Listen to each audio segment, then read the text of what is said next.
बात America Iran युद्ध की। जी हां, अमेरिका और ईरान के बीच आर पार की जंग छिड़ गई है। अमेरिका ने ईरान के भीतर 300 से ज्यादा ठिकाने को तहस नहस कर दिया है, तो जवाब में ईरान ने भी अमेरिकी नौसेना और सैन्य ठिकानों पर सुसाइड ड्रोन और क्रूज मिसाइलों की बौछार कर दी है। यमन से लेकर कुवैत, बहरीन और सऊदी अरब तक बारूद बरस रहा है।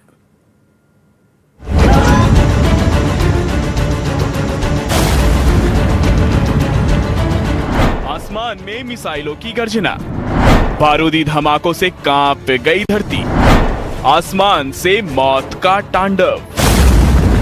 पश्चिम एशिया में जिस बात का डर था उसकी शुरुआत हो चुकी है। अमेरिका और ईरान के बीच जंग भयंकर और खूनी मोड़ ले चुकी है। ईरान के दक्षिणी तटीय शहर कोनार्क के आसमान से मिसाइलों की ऐसी बारिश हुई कि पूरी धरती दहल उठी। ईरान के मीडिया के मुताबिक धमाके इतने भीषण थे कि मीलों दूर तक उसका असर दिखा। अमेरिकी सेंट्रल कमांड के दावों के मुताबिक पिछले 3 दिनों में ईरान के 300 से ज्यादा सैन्य ठिकानों को मलबे के ढेर में तब्दील कर दिया गया है। अमेरिका का सबसे घातक वार हुआ है। ईरान के सबसे सुरक्षित माने जाने वाले नौसैनिक अड्डों पर अमेरिकी सेंट्रल कमांड ने दावा किया कि उसने समंदर के रास्ते खौफनाक समुद्री ड्रोनों से हमला कर ईरान के बंदर अब्बास सबमरीन बेस और जहाजों की मरम्मत करने वाली नेवल फैसिलिटी को नेस्तनाबूद कर दिया है। हॉर्मुज के पास केशम द्वीप से लेकर बंदर अब्बास तक सिर्फ और सिर्फ तबाही के निशान दिख रहे हैं। यानी अमेरिका ने एक बार फिर ईरान के खिलाफ अपना सबसे आक्रामक हमला शुरू कर दिया है।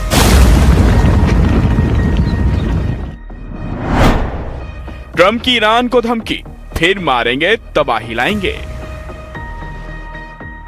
इस विनाशकारी युद्ध के बीच अमेरिकी राष्ट्रपति डोनाल्ड ट्रंप ने ईरान पर दोबारा हमले की धमकी दी है। ट्रंप ने साफ कहा कि ईरान के साथ शांति समझौते की कोशिशें सिर्फ एक टेस्ट थी, जिसमें ईरान फेल हो गया है। We're hitting them very heavy tonight, as you know. We're hitting them. We have tremendous amounts of ammunition. We have numbers that we haven't had in years, and we're hitting them very hard, and it'll continue. And we'll see what happens, but we're knocking out all of their offensive capability. Iran का भयंकर पलटवार, Kuwait और Bahrain में अमेरिकी base पर attack. पश्चिम Asia में सिर्फ अमेरिकी मिसाइलें नहीं गरज रही हैं, बल्कि ईरान भी भयानक पलटवार कर रहा है। IRGC ने दावा किया है कि उसने कुवैत में अमेरिकी सैन्य ठिकाने यानी कि फ्यूल डिपो, अमेरिका के अत्याधुनिक पैट्रियट एयर डिफेंस सिस्टम और कंट्रोल टावरों को सुसाइड ड्रोन से निशाना बनाया है। दावे के मुताबिक इन हमलों में कुवैत की उत्तरी सीमा पर 3 बॉर्डर पोस्ट तबाह हो गए। यही नहीं, ईरानी नौसेना ने दावा किया कि अमेरिकी जहाज पर भी क्रूज मिसाइलों से अटैक किया गया। सिर्फ कुवैत ही नहीं बल्कि बहरीन में भी ईरान ने अमेरिकी ठिकानों को टारगेट किया है। IRGC का दावा है कि उसने बहरीन के अल जुफैर बेस पर हथियार रखने के कई गोदामों, सैटेलाइट कम्युनिकेशन सेंटर और अमेरिकी सेना वाली एक इमारत को निशाना बनाया है। ईरान ने धमकी दी है कि अमेरिका के खिलाफ ऑपरेशन नसर 2 जारी रहेगा। यमन के सना एयरपोर्ट पर एयर स्ट्राइक। अमेरिका और ईरान के बीच दोबारा शुरू हुई इस जंग की आंच अब पूरे पश्चिम एशिया में फैलती दिख रही है। यमन में सऊदी अरब के लड़ाकू विमानों ने राजधानी सना के इंटरनेशनल एयरपोर्ट के रनवे पर बमबारी कर दी ताकि ईरान का विमान वहां लैंड ना कर सके।